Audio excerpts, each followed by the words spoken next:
Hi, hello, how are you?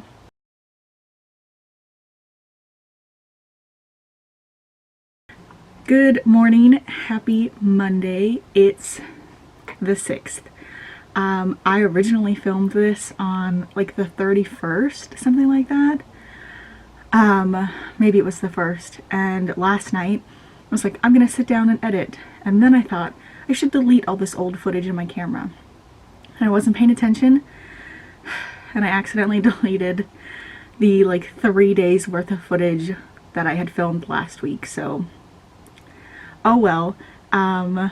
Like I mentioned in those clips, it's been several months since I filmed or uploaded. I think the last time I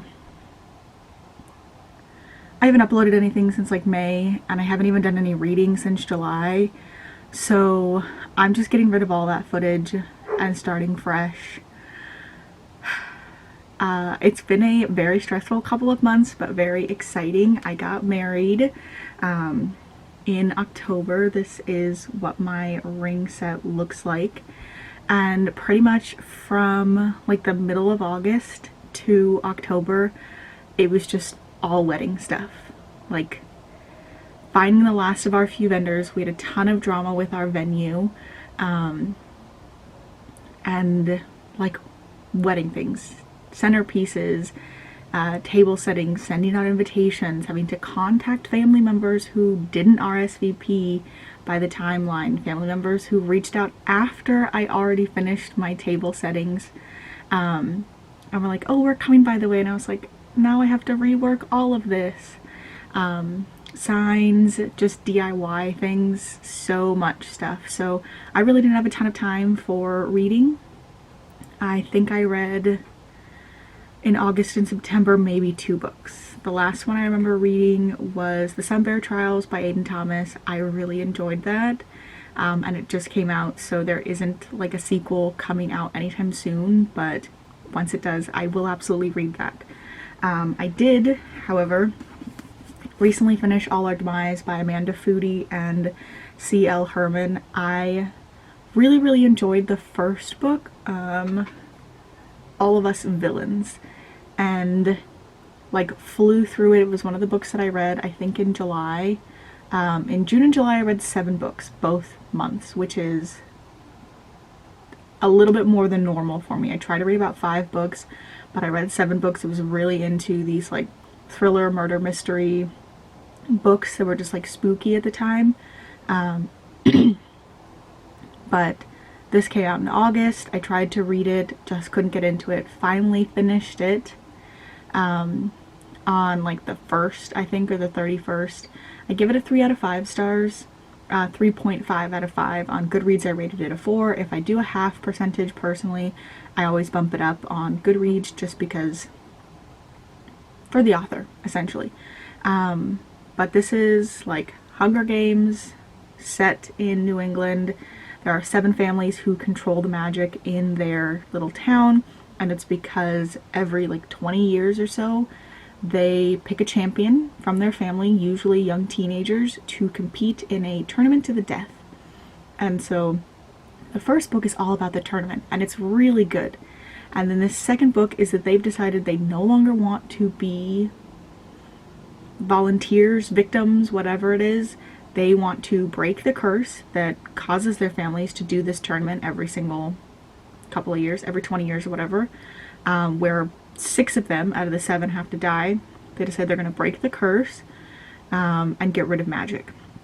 And so it was a lot more like scheming and plotting, and the big moments were a lot like fewer and far in between. So I just didn't enjoy it as much, but it was still good. I'm happy with a lot of the like characters' endings. There's some characters that die, which was really upsetting. Not really upsetting, but it just messed up some of the happy endings that I was hoping there were going to be. But it was still really good, so I finished that. And currently I am reading House of Roots and Ruin by Erin Craig. This is a sequel to House of Salt and Sorrow, which I absolutely loved. It was a retelling of the 12 Dancing Princesses, which I feel like everybody has heard of the Barbie version, but it's about 12 girls who I think they've lost their mother, and they get to like go to this other world where they get to dress up in pretty dresses and dance all night, and then they come back and they do it all again over and over and over, and then they get these like special ballet shoes, and it causes them, this is in the like Grimm version, it causes them to dance forever until they die. And so that's kind of what the first book is based off of. There are 12 sisters who are cursed. They do the whole dancing and they get the magic slippers and stuff, and several of them die. And so this book is from the perspective of Verity. She is the youngest of the sisters. She barely remembers any of her older sisters dying, or remembers them at all, but in the first book she draws all these really creepy drawings of her sisters who she shouldn't have any remembrance of because they died, even some before she was born. So they find out that she sees ghosts, and that plays a big part in this. She is 18 now. She's living with her oldest sister currently, Camille, and she's like, I want to go to court, I want to be announced, I want to fall in love. And her sister's like, no, no, no, like you have to stay here with me. And then her sister tells her it's because she sees ghosts, and she's afraid that if she goes out into the world, people will find out and she will get locked up. And it kind of scares her. And she had just gotten like a letter for her like request of appearance. This duchess wants her to go and paint her son's portrait. She is friends with one of Verity's sisters and saw a bunch of like Verity's paintings, and decides she's a great artist, I want her to come and do my son's portrait. So that's kind of how all this started. Verity got this letter and shows it to her sister, and her sister's like, no, you can't leave.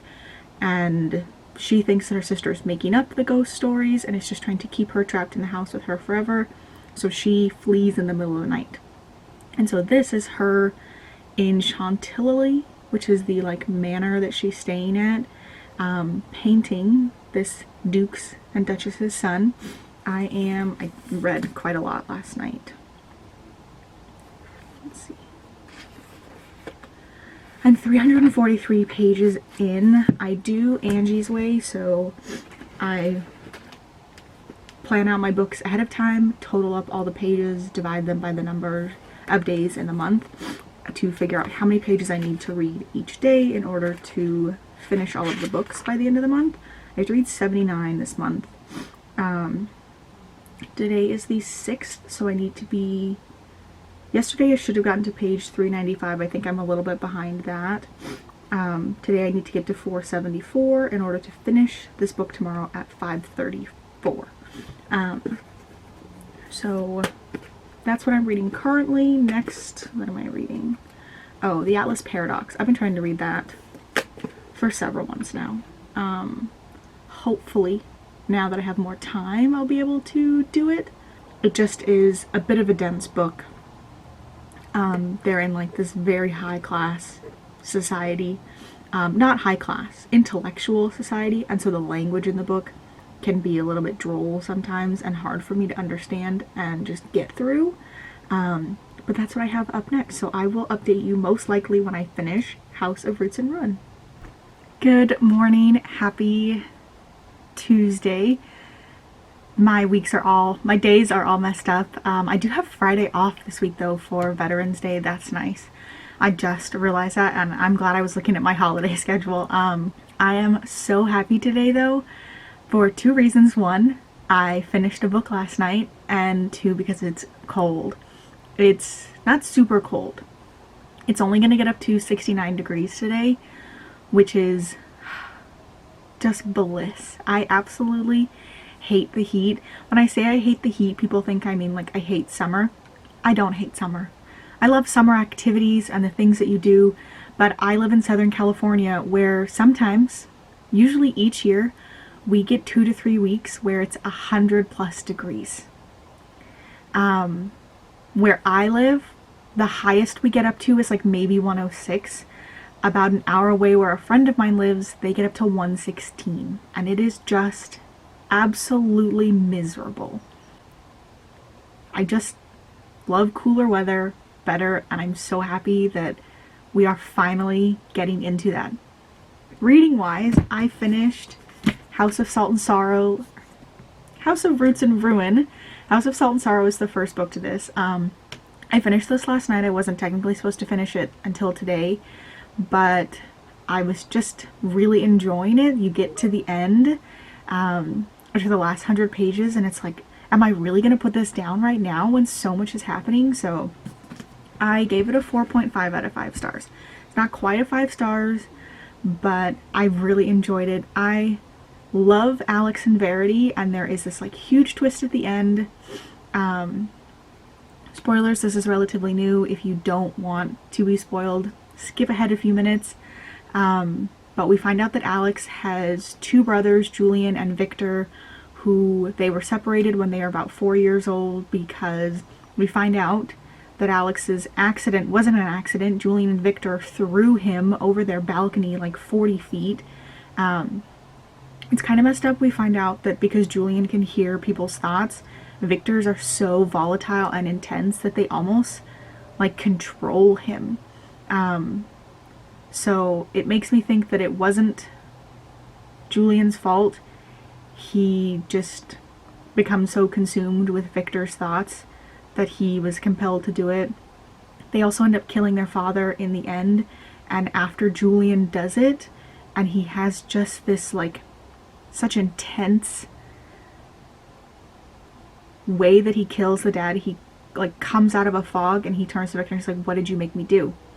And that's kind of like the hint that like Victor pushes his thoughts out so much to Julian that it does compel him to do what he wants. And then he kills Julian.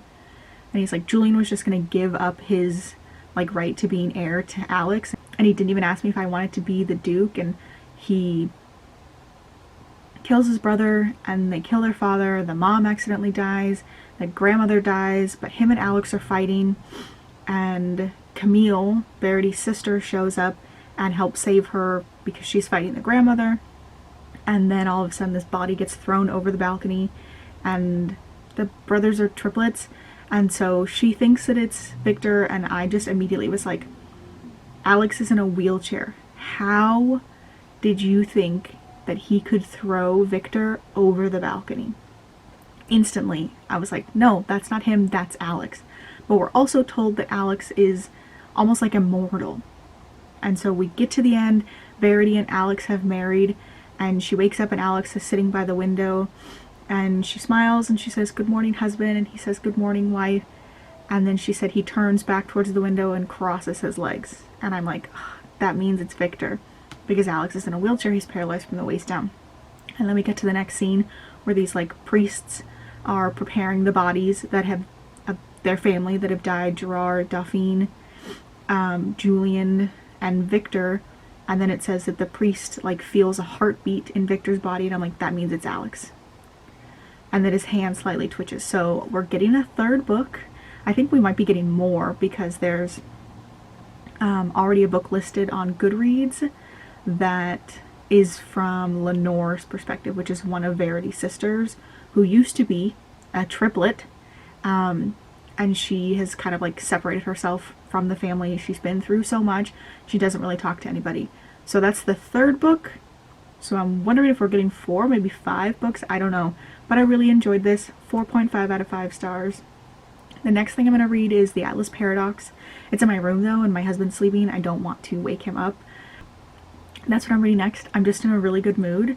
I don't have a ton of work to do today, so when I'm done I'm going to go sit on the couch and crochet, and I did want to show you what I'm working on. So this is a hexagon cardigan.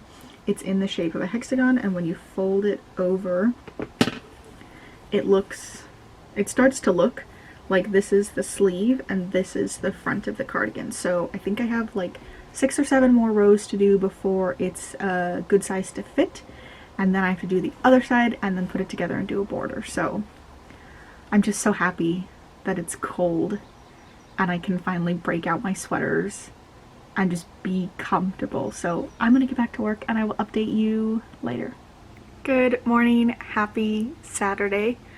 I have decided today is a couch day, that I'm not going to change out of my PJs, and then I'm just gonna sit here all day because I did a lot yesterday. I ran errands, I read at Starbucks for like 2 hours, I walked my dog, I made dinner, I did a lot.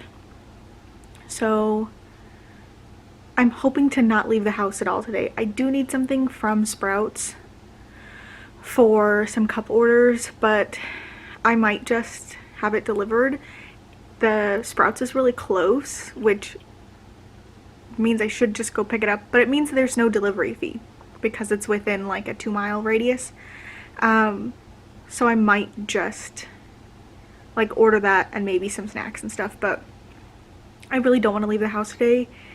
It's really cold in our apartment right now. It's supposed to get up to like 80, but I'm freezing. So I'm underneath a blanket and I have been reading. I'm reading The Atlas Paradox. I started this on the 7th and it's the 10th now. I am currently 287 pages in. This is the 3rd or 4th time that I've tried to read it. Every time I have gotten to about page 70 and stopped, which is something that's really annoying about me, is that I get 60 to 70 pages in. Nothing like super crazy has happened yet or anything to grab my attention, and I will get frustrated and put the book down and not come back to it for a really long time.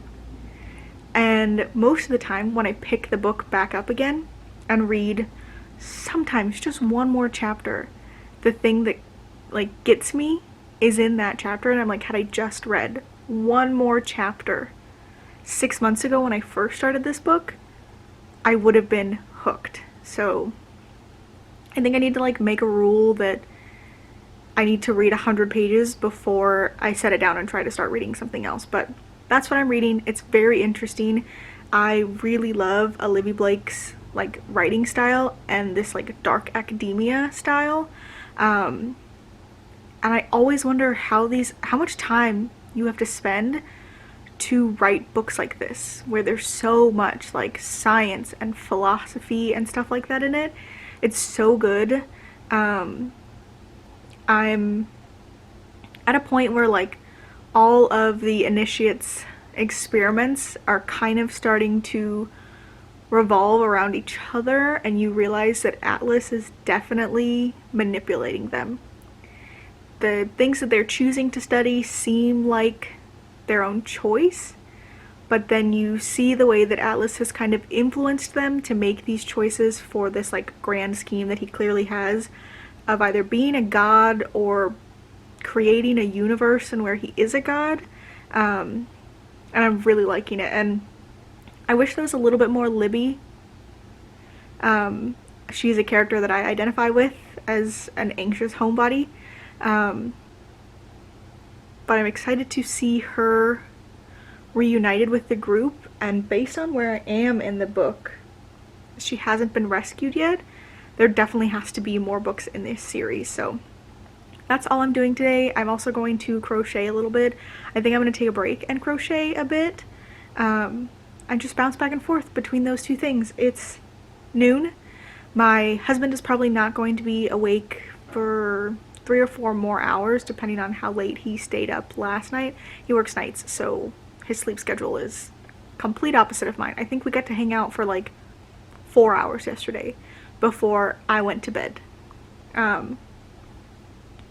So hopefully we'll maybe go to dinner today. I would like to leave the house to go to dinner, but we'll see. I will update you most likely when I finish The Atlas Paradox.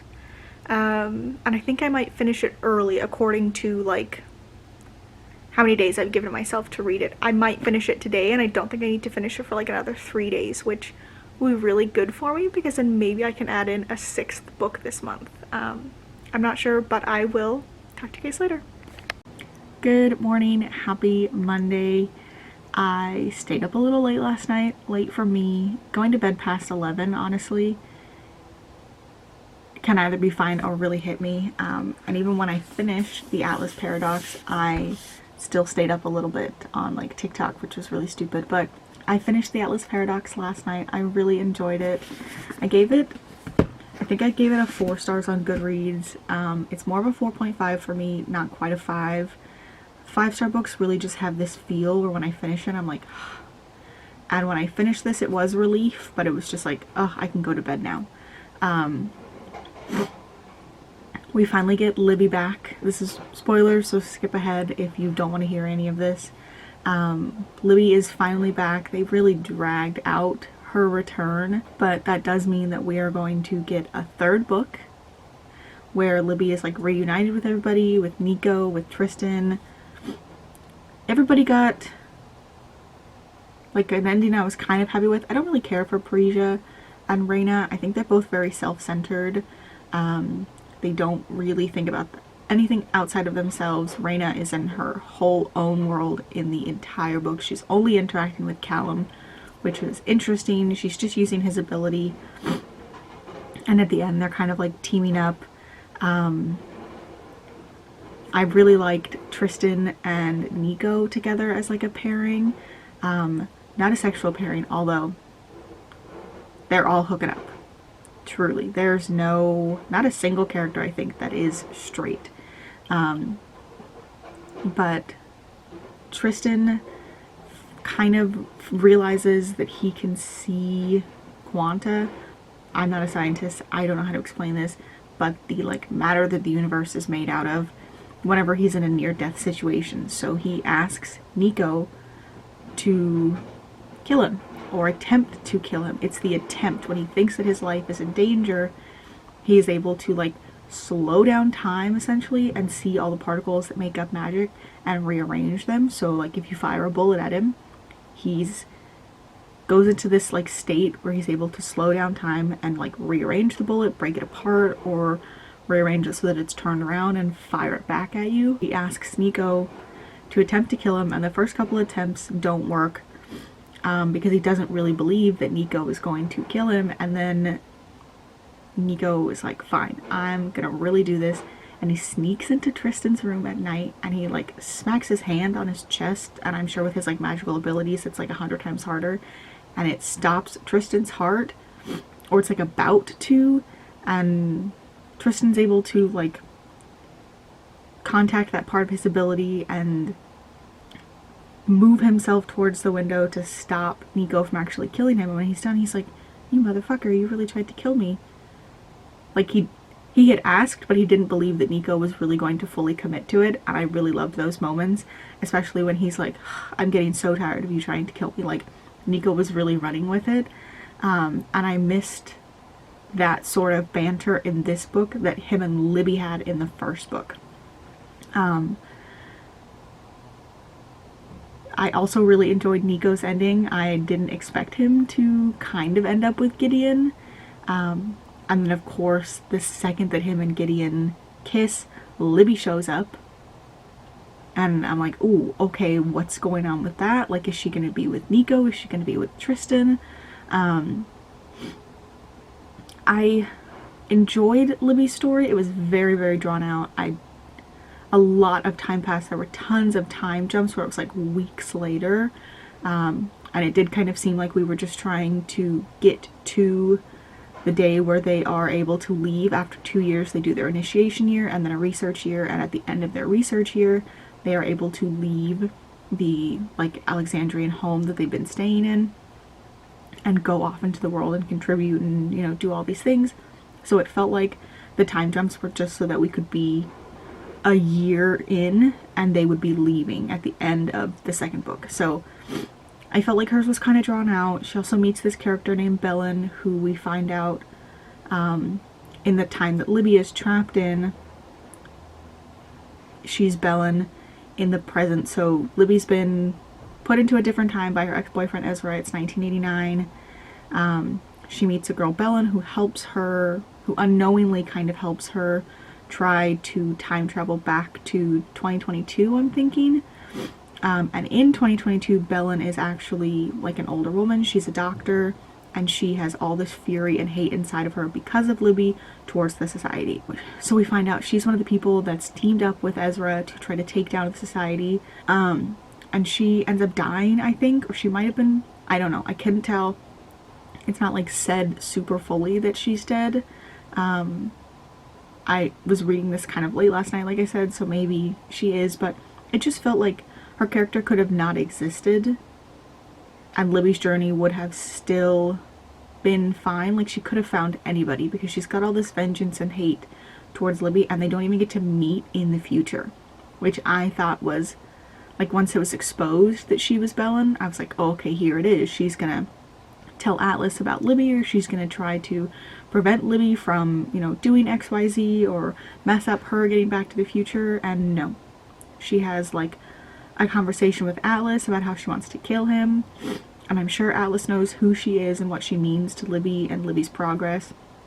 But they don't ever meet, and I think that she dies. And it just felt kind of like, then what was the point of her character, you know? But I enjoyed it, and I can't remember what it is that I'm going to start next. The Discovery of Witches? It might be The Discovery of Witches. If there are a lot of cuts, it's because I keep yawning. I'm so tired. I think I need to make myself something to drink. I think Discovery of Witches is next, which is another book that I've read about 50-60 pages into and then just stopped. So hopefully I can stick to it this time. But I'm going to go. I'm going to end this vlog here.